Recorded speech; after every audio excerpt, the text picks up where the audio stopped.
I, Professor Savin Singh, welcome you all in my geography lecture series. Today, I'll discuss various aspects of thunderstorms.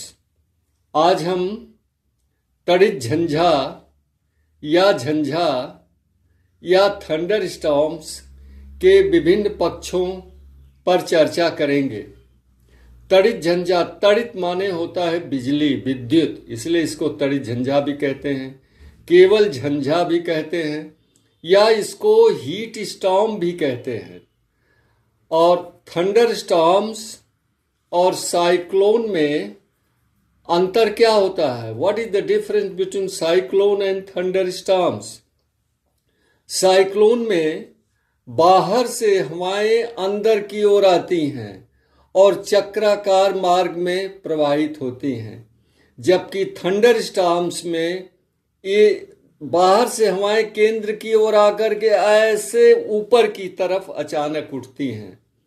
The fundamental difference between A cyclonic storm and thunder storm is that in cyclonic storms the winds blow from peripheral area to the center and then spread in a circular manner like this. But in thunderstorms, the winds blow from outer areas toward the center and they rush up and go upward very swiftly. Thunderstorms की प्रमुख विशेषताओं के अंतर्गत हम सम्मिलित करते हैं तीव्र गति से वायु का ऊपर उठना, हवा में पर्याप्त नमी का होना, थंडर स्टॉर्म के साथ विद्युत का चमकना, बादल की गरज और तीव्र गति से वर्षा का होना, ये प्रमुख विशेषताएं हैं थंडर स्टॉर्म की। Thunder storm is characterised by sudden shift of draft of moist air, unstable air, sufficient supply of moisture, cloud thunder, lightning, squall, and heavy precipitation. Now the second part comes of the structure of thunderstorms. The thunderstorms consist of several convective cells. Thunderstorm की संरचना तक जहां तक सवाल है, इसकी संरचना विभिन्न संवहनीय कोशिकाओं द्वारा होता है। And each convective cell in a thunderstorm passes its own life cycle. प्रत्येक थंडरस्टॉर्म में जितनी संवहनीय कोशिकाएं होती हैं, उनमें से प्रत्येक का एक जीवन चक्र होता है। And this life cycle passes through cumulus stage और youth stage, mature stage and senile stage और डिसिपेटिंग स्टेज। एक थंडरस्टॉर्म में प्रत्येक संवहनीय कोशिका की 3 अवस्थाएं होती हैं। नंबर 1 क्यूमुलस स्टेज या तरुण अवस्था, नंबर 2 मैच्योर या प्रौढ़ अवस्था जिसमें वर्षा पर्याप्त होती है, नंबर 3 डिसिपेटिंग स्टेज या विलीन अवस्था या थंडरस्टॉर्म के समाप्त होने की अवस्था। It may be mentioned, it may be pointed out that it is not necessary that all the convective cells in a thunderstorm pass through these 3 stages simultaneously. ये जान लेना आवश्यक है कि किसी भी थंडरस्टॉर्म में जितनी संवहनीय कोशिकाएं होती हैं, सबका जीवन चक्र की अवस्थाएं एक साथ ही प्रारंभ नहीं होती हैं। कोई तरुणावस्था में हो सकती है तो दूसरी कोशिका जो है वो अंतिम अवस्था में हो सकती है। तो इस तरह से वो अलग अलग अवस्थाओं से होकर के गुजरती हैं ये कोशिकाएं। अब तीसरा पॉइंट आता है कि थंडर स्टॉर्म के निर्माण के लिए आवश्यक दशाएं क्या हैं? What are the necessary conditions for the development of a thunderstorm? इसके आवश्यक दशाओं में वायु का अस्थिर होना, अस्थिर वायुमंडल की अस्थिरता, वायु में आर्द्रता की पर्याप्त प्रेजेंस उपस्थिति, नॉर्मल लैप्स रेट का adiabatic rate of temperature change से अधिक होना और सतह का अत्यधिक सूर्यातप के कारण गर्म होना।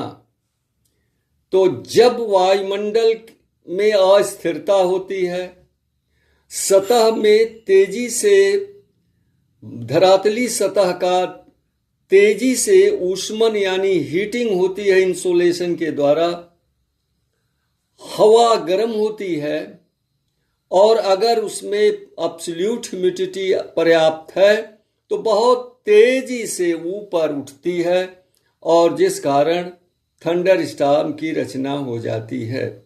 The necessary conditions for the development of thunder storm include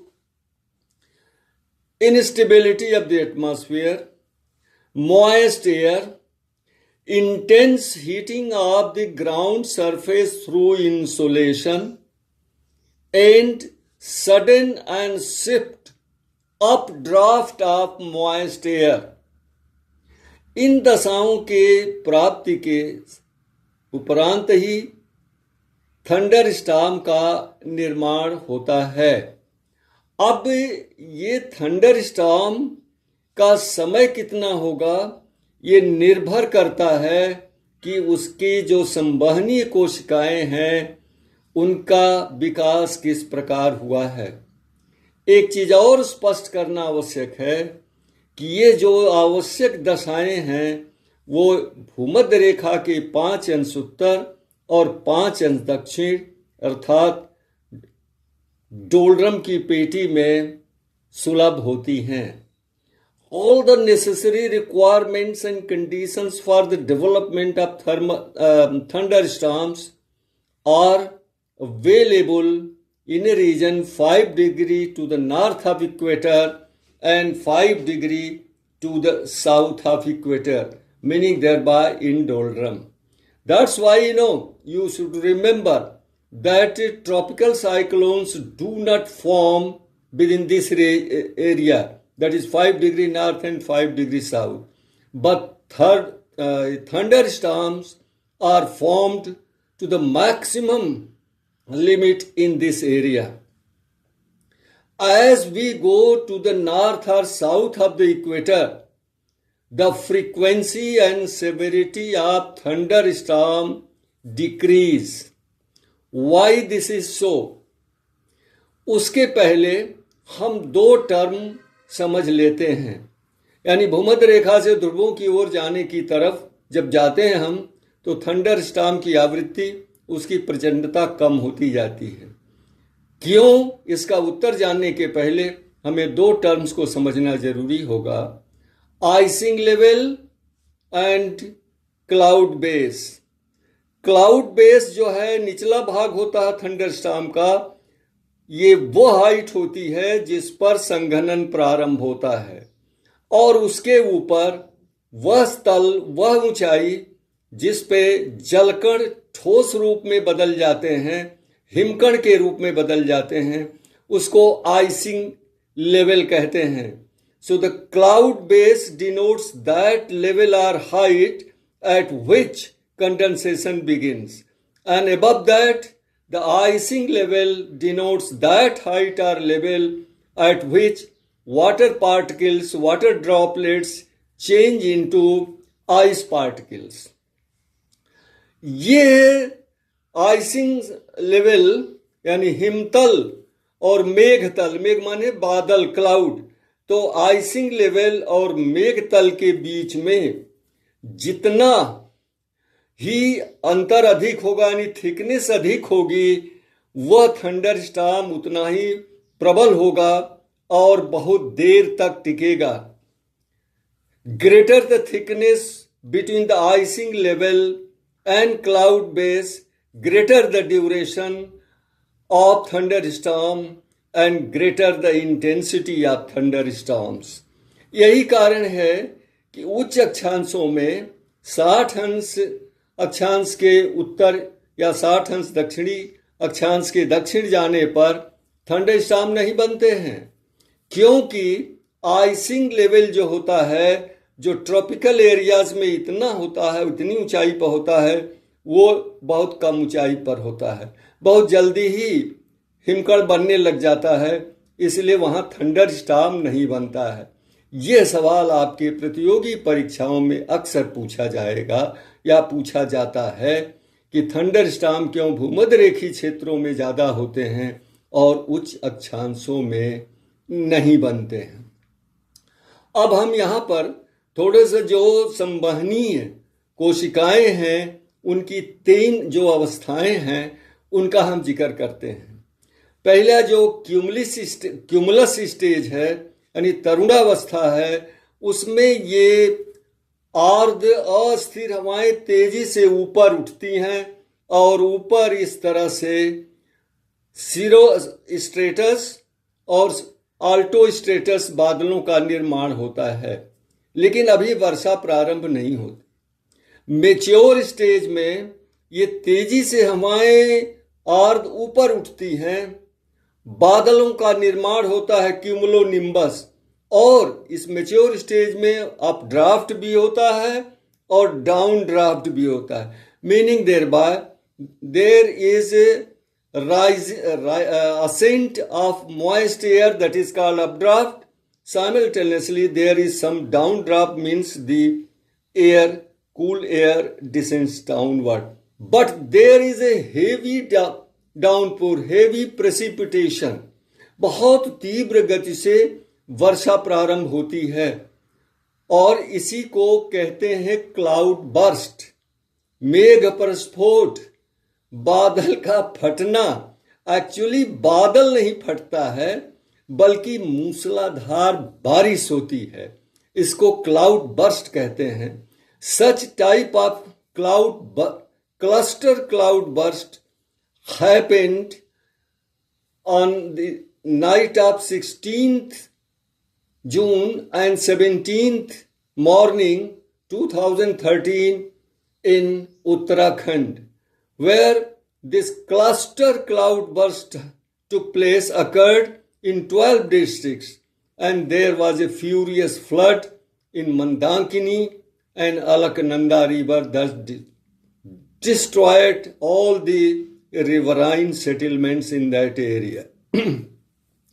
अब हम आते हैं इनके साथ संबंधित मौसम संबंधी दशाएं, the weather conditions associated with thunder storms.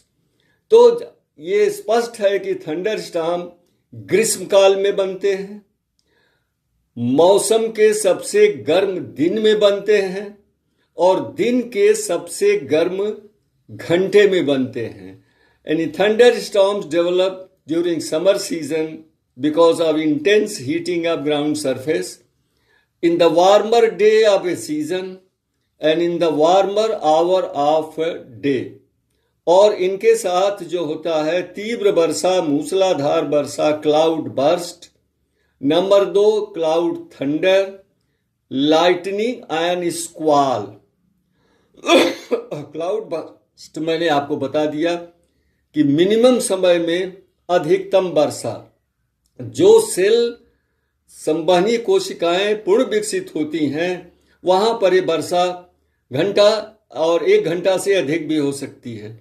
जहां ये कमजोर होती हैं कोशिकाएं, वहां कुछ मिनट में ही समाप्त हो जाता है। यही कारण है कि आपके शहर में, आपके गांव में, जहां कहीं भी रहते हैं, एक भाग में वर्षा होती है, दूसरे भाग में नहीं होती है। इसका मुख्य कारण है variation in the development of different convective cells in a particular thunderstorms। बादलों की गरज थंडर होती है। ये एक्चुअली होती क्या है? इससे पहले हम लाइटनिंग को लेते हैं। थंडर स्टार में पॉजिटिव और निगेटिव चार्जेस होते हैं और ये पॉजिटिव निगेटिव चार्जेस के बीच का जो ग्रेडियंट है, इलेक्ट्रिकल पोटेंशियल ग्रेडियंट, जितना स्टीप होगा उतना ही तेजी से जो है लाइटनिंग की क्रियाएं होती हैं। और जब ये विद्युत उत्पन्न होती है बादलों के अंदर, तो उससे इतनी बड़ी मात्रा में हीट उत्पन्न होती है, very intense heat measuring 10,000 degree centigrade heat is generated, and because of this intense heat the air suddenly expands, and that's why there is a thundering। यानी जो विद्युत उत्पन्न होती है बादलों में, उससे इतनी ज्यादा ऊष्मा उत्पन्न होती है 10,000 डिग्री सेंटीग्रेड की, जिसकी वजह से हवा गर्म होकर के तेजी से फैलती है और गड़गड़ाहट शुरू हो जाती है, जिसको हम कहते हैं बादल की व्हाट इज ए स्क्वाल। जब लास्ट स्टेज में जब विलीन होता है ये थंडर स्टॉर्म, तो ऊपर से ठंडी हवा, नीचे डाउन ड्राफ्ट केवल होता है। थर्ड स्टेज में केवल डाउन ड्राफ्ट, और सतह पर जा करके ये ऐसे फैलती है बहुत तेज रफ्तार से, इनकी गति बहुत तेज होती है। इनको हम स्क्वाल विंड कहते हैं। बस आज थंडर स्टॉर्म पर इतना ही, कल टॉर्नेडो की बारी।